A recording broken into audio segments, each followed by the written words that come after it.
sé que mi Cristo vive. En la palabra de Dios, la Biblia, hay un mensaje para ti, para mí y para toda la humanidad, el Evangelio de Jesucristo. Certeza es la razón, la existencia. Certeza es el alfa y omega. Un mensaje para ti. Todas las semanas, en este canal de radiodifusión cristiana, Luz a las Naciones, un estudio expositivo de la palabra de Dios, edificando sobre el verdadero fundamento de los apóstoles y profetas, siendo la principal piedra del ángulo Jesucristo mismo. Que ni lo alto ni profundo. Síguenos en directo o en cualquiera de nuestros canales y recuerda que Dios tiene un mensaje para ti. Que Dios os bendiga y edifique a través de su palabra. Amor de Dios, certeza, yo sé que mi Cristo vive. Certeza, para Él no hay nada imposible. Certeza, es la razón, la existencia. Certeza, es el alfa y omega. Es un placer saludar en una nueva semana a los oyentes de Radio Luz a las Naciones en nuestra programación semanal titulada Un mensaje para ti, donde pues estamos estudiando juntos la primera epístola del apóstol Pablo a los Corintios, como hemos dicho en otros programas, en una manera inductiva, en una manera ordenada, sistemática, y tratando de exponer cada texto con el significado siempre en su contexto, y a la vez extraer, pues usando nuestros medios gramaticales, con los verbos, los sustantivos, los adjetivos que tanto bien nos hacen a la hora de interpretar las frases y los párrafos de cada capítulo en los libros de la Biblia. Es importante siempre sostener el significado de la palabra de Dios en el contexto donde ella habita. Es un gran riesgo y posiblemente una acción de gran confusión el en una forma desordenada o aleatoria tratar de explicar significados de textos bíblicos alejándolos del contexto general de las Escrituras. Siempre debemos de comprobar con las referencias cruzadas o con paralelismos realmente que lo que estamos explicando es aquello que es la intención del Espíritu Santo en la propia palabra. Siempre recordamos que la palabra es un argumento inspirado por Dios. El 2 Timoteo 3:16, 2 Pedro 1:21 nos enseñan con absoluta claridad que esta palabra nunca ha sido traída por voluntad humana, no hay factor humano en ella. La palabra es absolutamente divina y santa en todo su contenido. Es inerrante, es infalible, es perfecta y a la vez es inspirada por Dios. Sí, no solamente es cargada, que es el verbo que usa Pedro, sino también es soplada, es inspirada, que es el verbo que usa Pablo. Es una palabra compuesta que contiene Dios y Espíritu, Theopneustos. ¿Sí? Por lo tanto, cuando ya el hombre entonces entra a explicar la palabra de Dios, entonces tenemos que comprender y entender que ya el factor humano presente requiere y necesita de la unción del Espíritu Santo para evitar el error. El hombre por naturaleza no es una garantía en sí mismo. Por lo tanto, el vaso, el recipiente santo de Dios depende absolutamente de la intención original para tener un argumento interpretativamente correcto y exacto. Bien, estamos en esta primera epístola a lo largo de nuestros últimos programas y sabemos que es la primera de las mayores que escribió Pablo. Sabemos que antes escribió Gálatas y las dos epístolas a los tesalonicenses. Fue escrita en el año 55 después de Cristo a esta comunidad corintia, a la iglesia de Dios en Corinto. Sabemos de este lugar terriblemente depravado y era la segunda ciudad en importancia en la Grecia de aquellos tiempos en los que Pablo vivió. Esta carta fue escrita en su tercer viaje misionero desde Éfeso y esta iglesia fue fundada en el segundo viaje misionero de Pablo. Hemos estado estudiando la importancia del significado del término kaleo, el verbo kaleo en griego, el verbo llamar con sus formas sustantivadas y adjetivadas, kletos y klesis, cuando hablamos de llamado, cuando hablamos de llamamiento, y cómo esto es la base y el fundamento importante por el cual nosotros hoy tenemos algo que decir en este mundo como iglesia, o en este mundo como cristianos, porque somos templos del Espíritu Santo. Como bien nos enseña en esta misma epístola el apóstol Pablo, hemos sido bautizados en el cuerpo de Cristo por un Espíritu, por el mismo Espíritu, por el Espíritu Santo. Por lo tanto, cada creyente a los que aquí el apóstol se dirige son santos, son aquellos que han sido santificados en Cristo Jesús, son aquellos que han sido llamados a ser santos, que sobre ellos se ha llevado a cabo efectivamente, se ha aplicado en una forma efectiva la obra expiatoria, propiciatoria de Jesucristo. Y por lo tanto tienen el deber imperativo de lo que la gracia de Dios les constituyó. Por lo tanto, cada hijo de Dios, cada creyente de Corinto tiene el deber de ser un testimonio de Cristo en el tiempo en el que ellos vivían, como nosotros en estos tiempos que nos han alcanzado, y no solamente como creyentes individuales, sino a la vez como cuerpo, como iglesia, que es la suma, sí, de todos aquellos que han sido salvados, santificados y lavados en la obra de nuestro Señor Jesucristo. Y este es el asunto que le ocupa al apóstol Pablo. Después de asentar una parte fundamental y principal en cuanto a lo que ellos son en Cristo Jesús, y antes de entrar al cuerpo epistolar en cuanto a las reprensiones y a los asuntos que había que corregir en esta iglesia, pues primeramente les fundamenta sobre lo que ellos son y sobre lo que Él es. El comienzo es claro: Pablo, llamado a ser apóstol de Jesucristo por la voluntad de Dios, en compañía de un cristiano, de un hermano de esta iglesia, Sóstenes, a la iglesia de Dios que está en Corinto. Ha venido enseñándonos cómo Él está agradecido, y no en una forma irónica, ni solapada, ni tratando de ganar la simpatía para poder después referir sus reproches, sino sencillamente el apóstol está agradecido de corazón por la obra del Espíritu Santo en esta iglesia, cómo el Evangelio llegó a esta ciudad depravada y cómo tuvo sus efectos inmediatos y santos en la conversión de los pecadores en este lugar llamado Corinto, en esta ciudad llamada Corinto.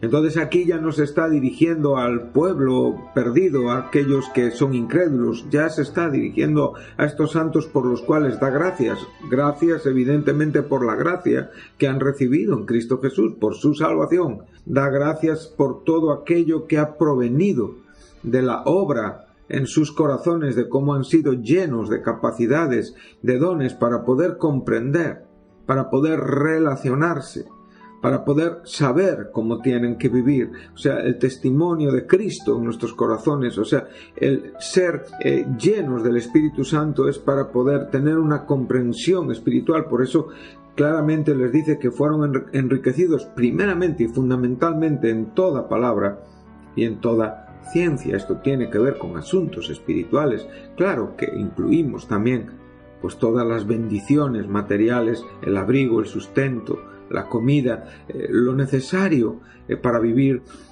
por lo cual estamos muy agradecidos a Dios. Pero aquí Pablo está dirigiéndose más exactamente a los bienes, a los dones espirituales con los que la gracia de Dios había enriquecido a estos creyentes de Corinto. Entonces, esta realidad es la que nos introduce a los versículos que nos van a ocupar en esta mañana. Entonces, como consecuencia de esa gracia que les ha salvado, como consecuencia de esos dones que son una clara evidencia de que esa gracia les ha salvado, por ese conocimiento alto y profundo, no solamente de la palabra, sino de la propia acción explicativa de la palabra, o sea, la manifestación del conocimiento de Dios. Siempre tenemos que recordar que el hombre natural no puede percibir el conocimiento ni comprender el conocimiento de la palabra de Dios, porque él no percibe las cosas que son del Espíritu de Dios. Pablo lo enseña muy bien en el capítulo 2 de esta primera epístola, en el verso 14. Uno tiene que ser regenerado, convertido espiritualmente a través de la obra de Cristo en la cruz del Calvario. Entonces, nuestra forma de pensar, nuestra forma de vivir, todo lo que expresamos evidencia que tenemos una comprensión de la palabra, un conocimiento de la palabra que es aplicado no solamente al desarrollo de nuestra vida, sino a la comunicación con nuestros hermanos, a la comunión con nuestros hermanos, a la relación que tenemos con otros en la iglesia y, cómo no, a la actitud testimonial que tenemos en el mundo en cuanto a la predicación del Evangelio. Cada creyente que ha sido salvado por esta gracia manifiesta que la gracia ha llenado su vida. Es muy curioso saber que el apóstol Pablo, lo que es el carisma, ¿sí?, es la palabra que tenemos aquí para don, que bueno, pues sabemos que gracia es charis, ¿sí?, y aquí tenemos el charisma, ¿sí? Solamente el apóstol Pablo usa esta palabra, exceptuando a Pedro en su primera epístola, en el capítulo 4, en el versículo 10, donde usa la expresión charisma, donde dice: cada uno según el charisma, el don que recibió, ministrelo a otros como buenos administradores de la multiforme gracia de Dios. Por lo tanto, aquí Pedro está absolutamente de acuerdo con este término, que es fundamentalmente paulino, pero que en el contexto donde Pedro nos lo está enseñando, está diciendo exactamente igual que Pablo cuando también lo usa. O sea, lo que hemos recibido por la gracia de Dios, evidentemente, tiene que ser manifestado en nuestra forma de servir a otros, de servir en la iglesia, como una consecuencia inequívoca de que somos buenos administradores de la gracia de Dios. Lo que aquí es el fundamento sobre el cual el apóstol quiere enseñar y a donde quiere llevar la atención de sus destinatarios, de estos creyentes, para poder introducirles a la cantidad de errores tan grandes que estaban cometiendo como consecuencia de la mala administración de los dones de Dios, que eran la evidencia de la gracia recibida de Dios. Es muy triste, queridos oyentes, cuando los cristianos evidenciamos la suficiencia humana, la soberbia, el orgullo, la prepotencia, cuando nos creemos en posesión de una verdad absoluta, cuando pensamos que nosotros somos absolutamente no podemos ser corregidos en nada, cuando realmente nuestras conductas no manifiestan porque la propia vida y el propio testimonio de vida no nos acompaña, ¿sí? Pues entonces la administración de esta gracia y de esos dones recibidos por esta gracia, pues nos enseñan el triste caminar, discurrir de lo que debería de ser más correcto y no lo es. Por lo tanto, podemos ver que estos administradores de la multiforme gracia de Dios, como dice el apóstol Pedro, no estaban siendo fieles y que la causa de sus problemas estaba exactamente en esto, en que no eran conscientes de la gracia recibida y que no eran conscientes de los dones recibidos, que en cierta manera a veces son tan amplios en cuanto a todo el conjunto de gracias y dones espirituales, pero también en cierta manera podemos reducirlos a el Evangelio de Jesucristo en cuanto al contenido de todo lo que recibimos por esta gracia. Entonces, posiblemente, aunque Pedro esté usando la palabra don en un sentido más amplio y general, posiblemente Pablo la está usando dirigiéndose y fundamentalmente a esa santidad de vida que era la evidencia de que esta gracia había sido manifestada en sus corazones. Por lo tanto, ya sea en una manera amplia, una manera un poquito más fundamental en cuanto a lo que estamos hablando, no podemos separar la idea en ninguna de las dos formas. Entonces vemos la importancia de lo que aquí se nos está diciendo. Ellos no estaban atrasados ni estaban deficientes, estaban absolutamente llenos de todo lo que necesitaban para la vida en Jesucristo.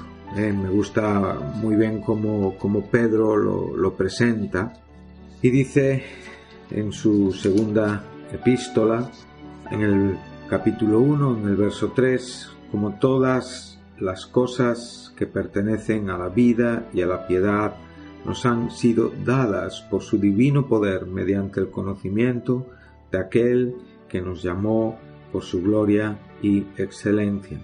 ¿Qué es lo que nos está diciendo el apóstol Pedro? Como todas las cosas. ¿Qué cosas? Evidentemente las bendiciones consecuentes del Evangelio de Jesucristo. Claramente la vida y la piedad nos han sido dadas, o sea, la vida es la esencia misma, es el corazón mismo de lo que es después la práctica de la vida, la piedad. La palabra piedad sabemos perfectamente que está relacionada con el cristianismo en cuanto a su expresión, en cuanto a su manera de expresarse a través de la vida. Y por lo tanto, todas las cosas que pertenecen a la vida, que la vida es aquella que Dios nos ha otorgado, no en el sentido amplio de la vida que tiene todo el mundo, no. La vida que nosotros tenemos como consecuencia de la gracia que hemos recibido en Cristo Jesús. La vida que tenemos como consecuencia de escuchar el Evangelio de Jesucristo. La vida que hemos recibido por el poder divino. Siempre tenemos presente lo que el propio Juan en su Evangelio nos enseña acerca de Jesucristo.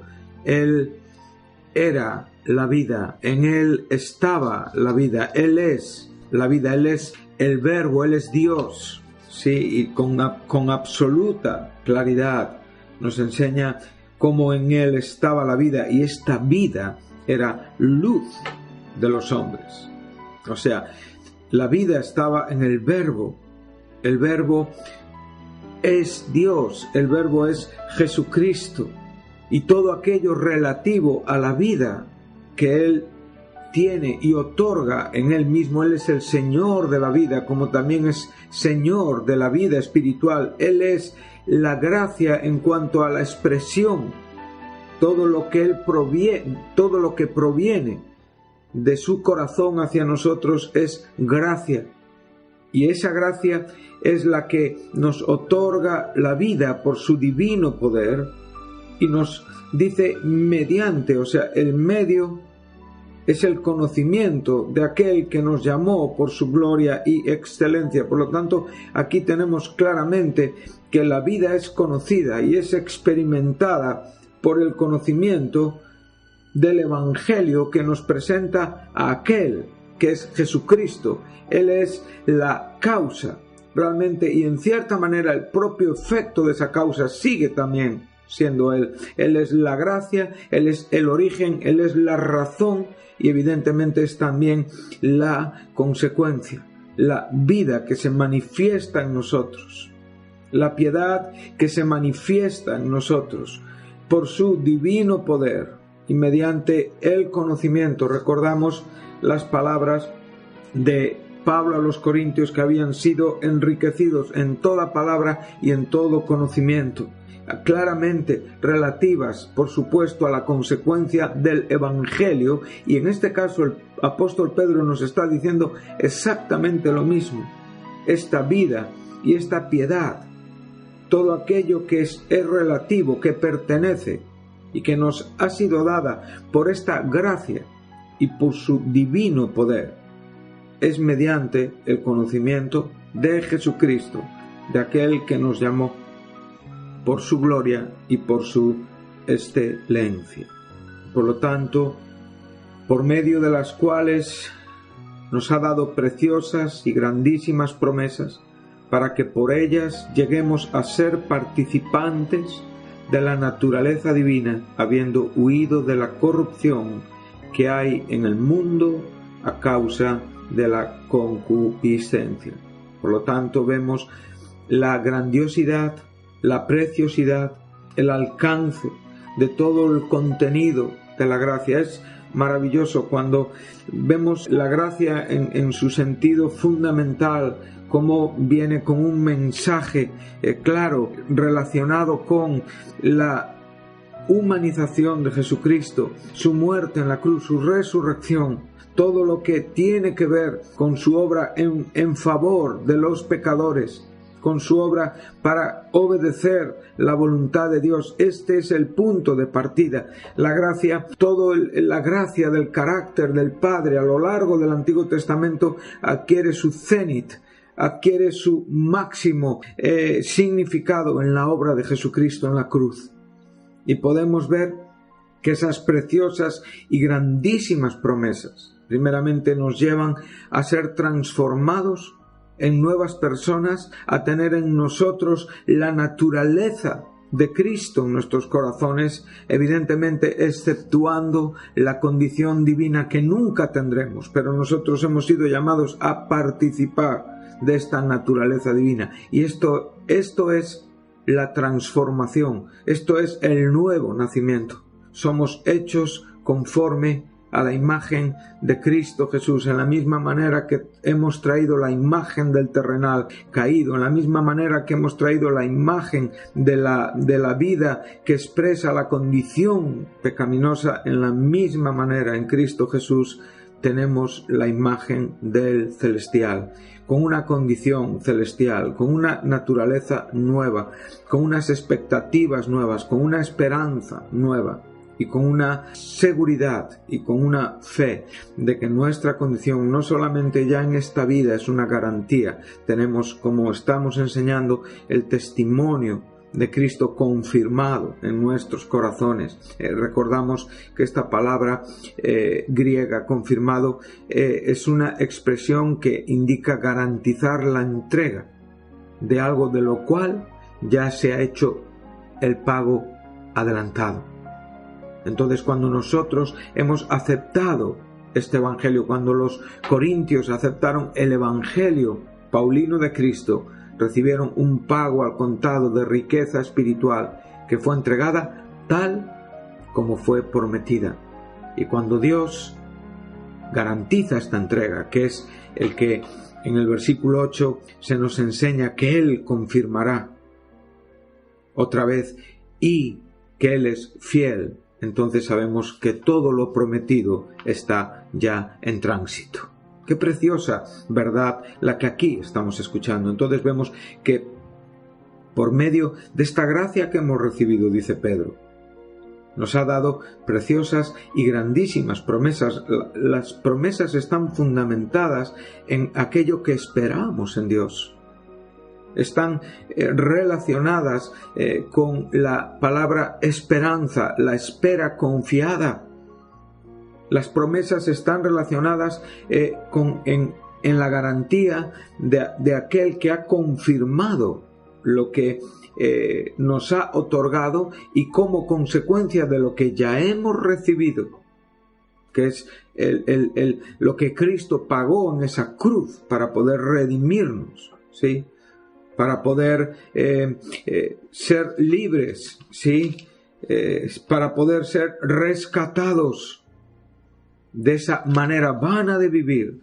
Ha sido el pago efectivo de Jesucristo a través de su sangre.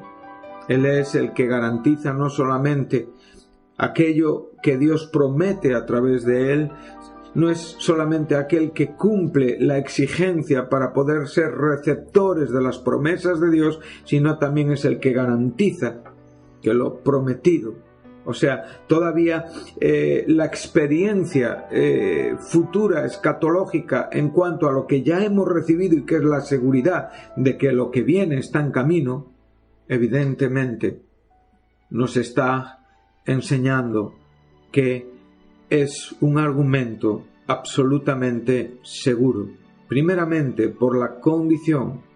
Segundo, porque tenemos ya esta naturaleza divina. Segundo, porque ya no estamos en nuestros delitos y pecados. Y como consecuencia, entonces podemos ver que es el propio Pedro también quien enseña a estos cristianos, a quien ellos escribe, que realmente como evidencia de quienes son en Cristo Jesús, entonces, con toda diligencia, con todo esfuerzo celoso, con todo corazón, con toda responsabilidad, evidenciamos fe, virtud, conocimiento, dominio propio, paciencia, piedad, afecto fraternal y amor.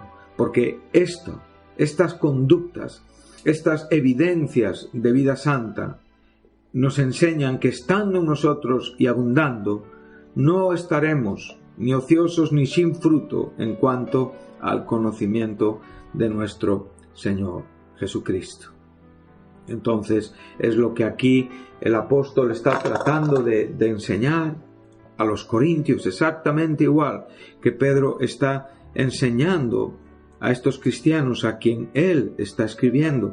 Entonces les dice: procurad hacer firme vuestra vocación. La palabra llamamiento y vuestra elección es un término que evidentemente los elegidos son los ekletos y la palabra llamamiento es kletos. Entonces podemos ver que haciendo estas cosas estamos en una vida absolutamente segura. Nunca caeremos.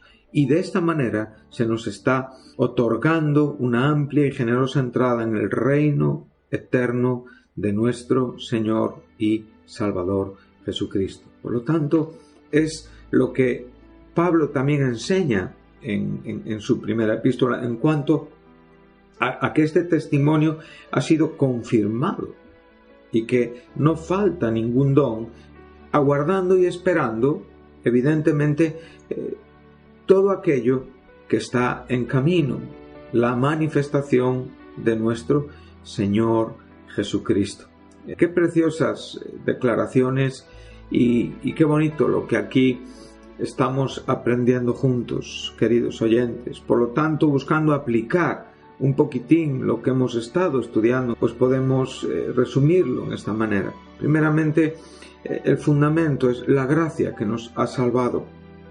Como consecuencia de esa gracia hemos estado aprendiendo juntos que hemos recibido la vida, que hemos recibido la piedad, que hemos recibido grandes y maravillosas promesas, que hemos sido hechos partícipes de la naturaleza divina, que hemos podido escapar de la concupiscencia, de la esclavitud terrenal y pecaminosa, y que nuestra condición por gracia es la de ser creyentes, hijos de Dios, templos llenos del Espíritu Santo, con todo lo que Él tiene para con nosotros. Por eso estos cristianos habían sido enriquecidos en todo, con palabra, con ciencia, sin faltar ningún carisma, para que seamos buenos administradores de esta gracia de Dios,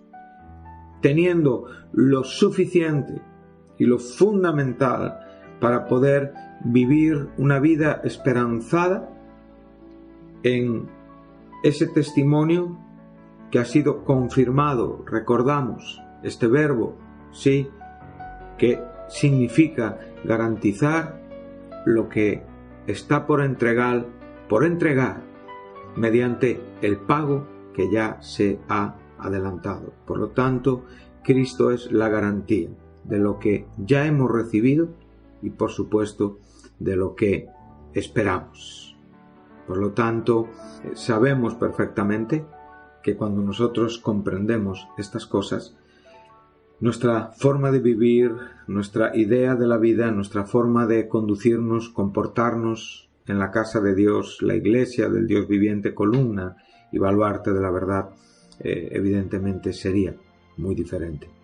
Por lo tanto, queridos oyentes, hasta aquí el programa de esta mañana, hasta aquí este estudio de la primera epístola del apóstol Pablo a los Corintios, y esperamos continuar con ustedes en la semana que viene. Que Dios les bendiga y hasta el próximo programa.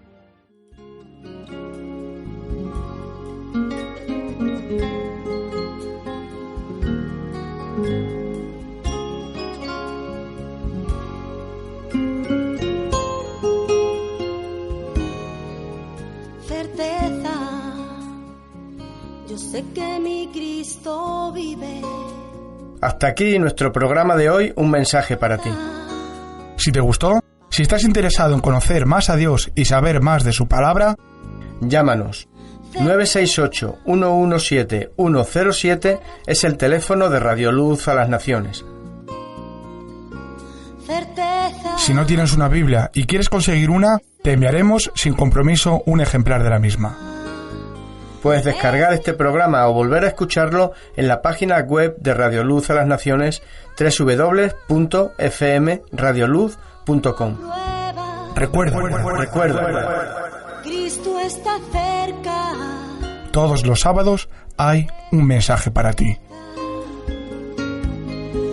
No te lo pierdas.